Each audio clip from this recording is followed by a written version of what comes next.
नमस्कार। Modern school Gandhidham से मैं पूनम मेहता, हिंदी सेकेंड लैंग्वेज की अध्यापिका, आप सभी जो इस वीडियो को देख रहे हैं उन सभी के सुंदर स्वास्थ्य की कामना करते हुए आप सभी का आज की ई क्लास में अभिवादन करती हूँ और एक पंक्ति के साथ आज की ई क्लास शुरू करने जा रही हूँ। जीवन संघर्षपूर्ण होता है। प्रतिदिन जीवन में संघर्ष बना रहता है। जब तक जीवन है तब तक संघर्ष है। संघर्ष के लिए तैयार रहना चाहिए। ऐसी पंक्ति के द्वारा हमें समझ में आया होगा कि कोई संघर्ष की बात आज हम सीखने जा रहे हैं। तो काव्य 17 गज़ल, विजय तिवारी जी इस गज़ल के रचयिता हैं।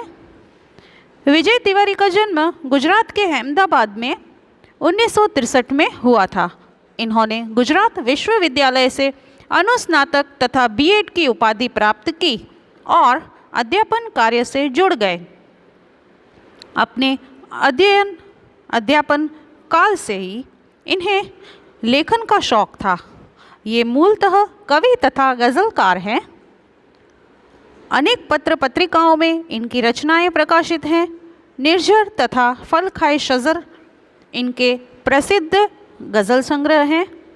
ये कई राष्ट्रीय एवं अंतर्राष्ट्रीय संस्थाओं से सम्मानित हैं, जिनमें कविवर मैथिली शरण गुप्त सम्मान, साहित्य शिरोमणि, साहित्य श्री सम्मान आदि प्रमुख हैं। इनके द्वारा संपादित धरा से गगन तक संभवतः विश्व का सर्वप्रथम अंतर्राष्ट्रीय हिंदी काव्य संकलन है। प्रस्तुत गज़ल फल खाए शजर से उद्धृत की गई है। जीवन की विषम परिस्थितियों से जूझते हुए भी कवि अपनी पहचान बनाने के लिए संघर्षरत हैं। इसके लिए वह मौत से दो दो हाथ करने को तैयार हैं। हर परिस्थिति में पाठक को संघर्ष रहित हमेशा संघर्षरत रहकर जीने की प्रेरणा देती है। इसी तरह आज हम गज़ल को समझेंगे। पंक्तियाँ। राह में कांटे बिछा दो फिर भी मैं चलता रहूँगा, आंधियों में भी दिया बन के मैं जलता रहूँगा। समझेंगे। राह का अर्थ होता है रास्ता, पथ। पंक्तियों को समझेंगे। राह में कांटे बिछा दो। जीवन की विशिष्ट और विषम परिस्थितियों से जूझते हुए कवि विजय तिवारी अपनी पहचान बनाने के लिए संघर्षरत हैं। पाठक को भी वे संघर्षरत रहकर जीने की प्रेरणा देते हैं।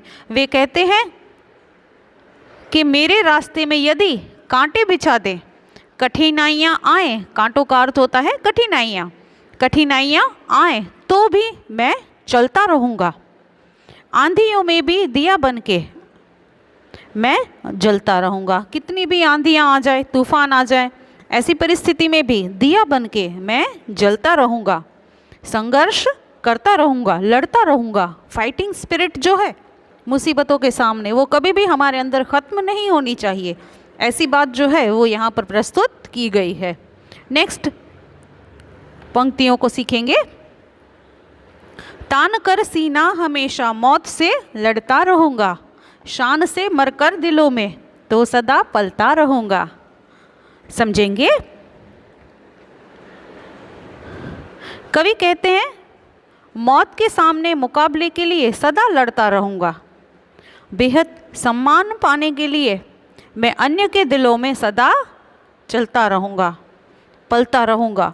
ऐसी बात वे यहाँ प्रस्तुत करते हैं। वे कहते हैं हमेशा जब जब मौत मेरे सामने आई ना, उस समय भी मैं लड़ने के लिए तैयार रहूँगा और शान से हमेशा मैं मर जाऊँगा और सबके दिलों में मैं पलता रहूँगा, जिंदा रहूँगा। ऐसी बात जो है वो यहाँ पर प्रस्तुत की गई है। आगे की पंक्तियाँ। मुश्किलों से डर के जो मर जाए वो तो और होंगे, जीत हो या हार पर संघर्ष मैं करता रहूँगा। समझेंगे? मुश्किल, परेशानी, मुसीबत, संघर्ष, स्पर्धा, होड़। समझेंगे? कंपटीशन जो होती है वहाँ पर होड़ लगती है, स्पर्धाएं लगती हैं, ऐसी बात यहाँ प्रस्तुत की गई है। कवि कहते हैं मुश्किलों से डरकर मर जाएं वो तो अलग होंगे, कोई और होगा, मैं मुश्किलों से डर जाऊं उनमें से नहीं हूँ। जीत हो या हार लेकिन मैं तो संघर्ष करता रहूँगा, ऐसी बात वे प्रस्तुत करते हैं। वे कहते हैं कभी भी कठिन परिस्थितियाँ लोग क्रिएट कर दें मेरे लिए, कैसी भी परिस्थिति मेरे लिए लोग उत्पन्न कर दें, परंतु मैं हमेशा उस परिस्थिति में लड़ने के लिए तैयार रहूँगा। जीत हो या हार पर संघर्ष मैं करता रहूँगा। परिणाम की चिंता मुझे नहीं है, फल की चिंता मुझे नहीं है। श्रीमद् भगवद गीता में भी बताया गया है कि कर्म करना है परंतु फल की अपेक्षा हमें नहीं करनी है। इसी तरह से इसी भाव के साथ वे लड़ने के लिए हमें इंस्पिरेशन देते हैं। आगे समझें। मैंने अपना घर जलाकर रोशनी दुनिया को दी है, मिल सके सुख इस जहां को इसलिए मरता रहूँगा। कवि कहते हैं रोशनी यानी कि प्रकाश, ज्योति। मैंने अपना घर जलाकर दुनिया को प्रकाशित किया है। कवि कहते हैं मैंने अपने आप को मुसीबतें बहुत दी दूसरों की भलाई करने में, और इतनी भलाई की है कि मैंने अपना घर भी जला दिया है, क्योंकि दूसरों के घर में रोशनी हो इसलिए, दूसरे लोग प्रसन्न रहें इसलिए मैंने कोई परवाह नहीं की, सेक्रीफाइस कर दिया अपनी लाइफ का, ऐसे वे कहते हैं। इस संसार को, दुनिया को सुख मिले इसलिए मैं मरता रहूँगा, लोग प्रसन्न रहें इसलिए मैं अपने आप को भी मारने के लिए तैयार हूँ। तो वे कहते हैं मैंने तो अपना घर भी जला दिया दूसरों को रोशनी देने के लिए, मिल सके सुख इस जहाँ को, इस विश्व को सुख मिल सके, इस दुनिया को सुख मिल सके, इसलिए मैं हमेशा मरने के लिए तैयार हूँ। तो त्याग और बलिदान क्या होता है ना, उसकी बात यहाँ प्रस्तुत की गई है। आगे देखेंगे। हाथ से मेरे कलम भी छीन ले चाहे ज़माना, फिर भी अपने खून से तो गीत मैं लिखता रहूँगा। बहुत सुंदर पंक्तियाँ यहाँ प्रस्तुत की है। कवि कहते हैं यदि ज़माना यानी कि समाज के लोग मेरे हाथ से कलम छीन लें फिर भी मैं अपने खून से गीत लिखता रहूँगा। कवि कहते हैं कई बार ऐसी परिस्थितियाँ आ जाती है कि विरोध जो है उसका प्रमाण बहुत ज़्यादा बढ़ जाता है, तो ऐसी परिस्थिति में हमें संयम से काम करना चाहिए। लोग क्या कर सकते हैं, ज़्यादा से ज़्यादा हमारी चीज़ वस्तुओं को हमसे छीन सकते हैं, हमारे सम्मान को हमें अपमानित करके हमसे छीन लिया जाता है, परंतु हमारा भाग्य जो है वो कोई छीन सकता नहीं है। ज़्यादा से ज़्यादा तुच्छ वस्तुएं हैं वो लोग हमसे छीन सकते हैं, परंतु जो हमारी किस्मत है, नसीब है, जो भगवान ने हमें नसीब में लिखा हुआ है ना, वो कभी कोई छीन सकता नहीं है। वे कहते हैं सब कुछ मेरा कोई छीन लेगा, मेरी कलम, मेरे साधन, संपत्ति, सब कुछ कोई छीन लेगा, परंतु मेरे शरीर का रक्त जो है वो कोई छीन सकता नहीं है।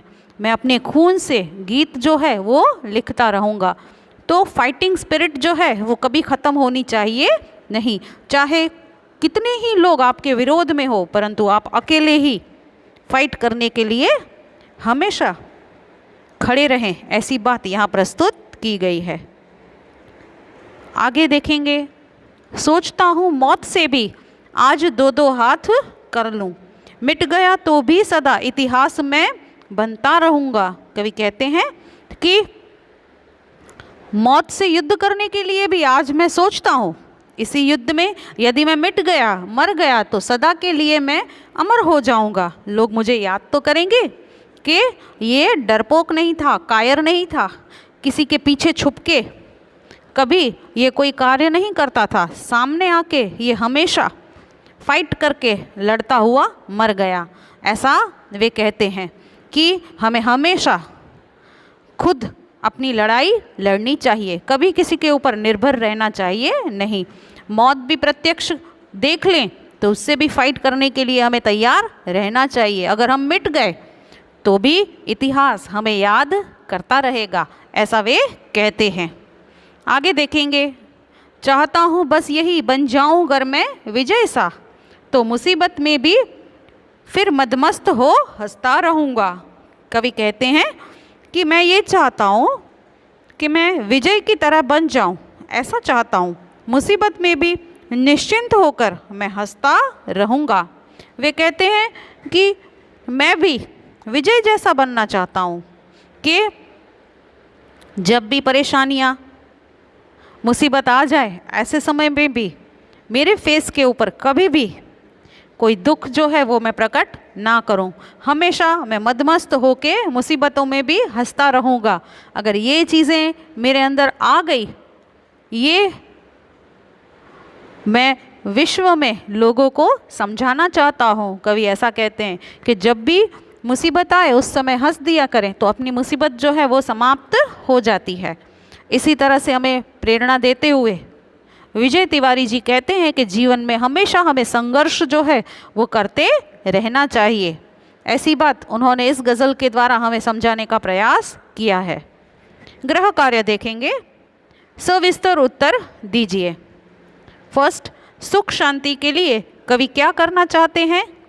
सेकेंड क्वेश्चन, मनुष्य का जीवन संघर्ष से भरा है, कविता के आधार पर स्पष्ट कीजिए। आशा रखती हूँ आपको गज़ल समझ में आई होगी और ऐसे ही नए गद्य या तो पद्य के साथ हम फिर से मिलेंगे।